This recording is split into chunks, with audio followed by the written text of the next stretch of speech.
यथा सर्वगतम सौक्ष्म्याद आकाशम नो लिप्यते सर्वत्र अवस्थितो देहे तथात्मा नो लिप्यते.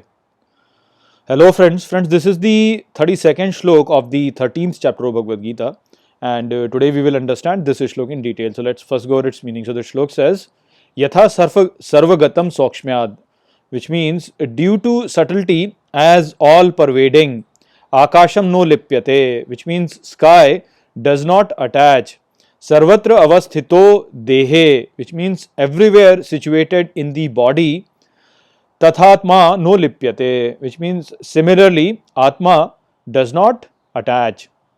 So over here Shri Krishna is explaining the idea presented in the previous shlok with a metaphor or a picture. He says that just as the all pervading sky does not attach to the objects situated in it, similarly Atma does not attach to anything. So before we get into this details of this shlok, there is a clarification that I should give to you, which is that a lot of people, they generally get confused between these terms such as Atma, Brahma, Paramatma, Parampurush, Purush, Prakriti and all. So this confusion actually happens because all of these terms are used interchangeably in our scriptures. So here we should understand that this is basically happening because of the limitation of the language through which you can explain this concept, and so therefore all these terms are used interchangeably, and to emphasize that these are all the same, over here also Shri Krishna has used them interchangeably. So in shlok 30 Shri Krishna used the word Brahma. In shlok 31 he used the word Paramatma, and now in shlok 32 he is using the word Atma. So he is doing that to emphasize that for the wise, Atma, Brahma, Paramatma, Purush, Parampurush, they are all the same, and Prakriti, which is the power of this, is also the same. So they are all basically the same. The reason why they are used, all these terms are used to describe the same thing, is because of the limitation of language. These are all one entity, but since they are looked at from different perspectives, therefore they are used in that manner to basically provide the thing. It's basically like saying, I. What is I? I can be me, my ego, and I can be Atma also, which is the all pervading. So that limitation is there in language. Because of that, all of these terms are used interchangeably. So for the wise, they are all the same, and so with the context, they might be used like that. So don't get confused by them. Over here they are all basically the same. Shri Krishna used Brahma, and then he used Paramatma, and then he's using Atma. They are basically the same idea. Okay, so that was the clarification. Now let's get into the detail of this message over here.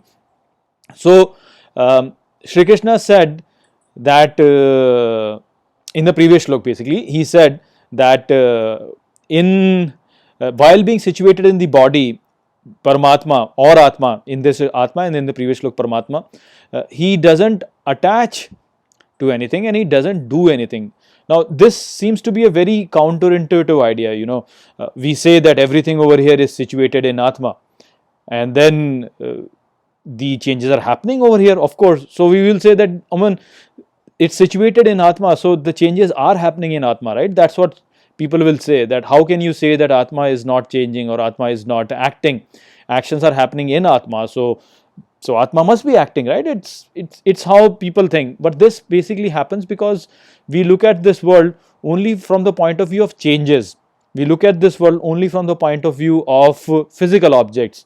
So for example, if there is a glass and you pour water in it, then of course water is in the glass, and so you can say that, okay, if I change water, then the change is happening in the glass, because if you empty the water, the water will still stick to the glass, and so the change will happen to the glass, right?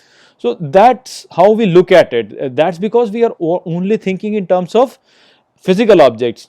But over here Shri Krishna has provided a very beautiful picture as to how thing can be present in something, but it still doesn't affect that thing, and that is the idea of the space.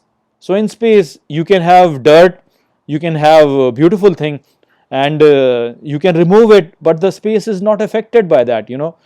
At a one place itself you can have a dirty object, and then you remove that dirty object, and then you bring in a beautiful object over there, and then the beautiful object will stay over there. But to the sky or to the space, there will be no change at all. The space will remain just the way it is. So it's the same thing for Atma also.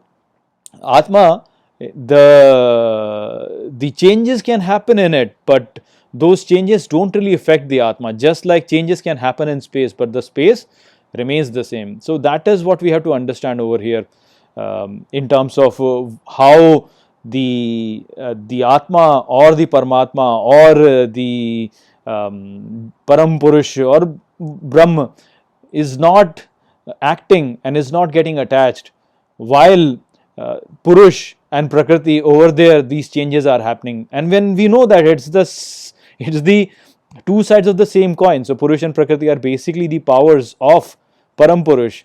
The changes happen over there, but that has no effect at all on the Param Purush. So that is what we have to understand over here. So I hope that I have explained this shlok well to you. With that, I'll close this video. I'll see you in the next video. Take care.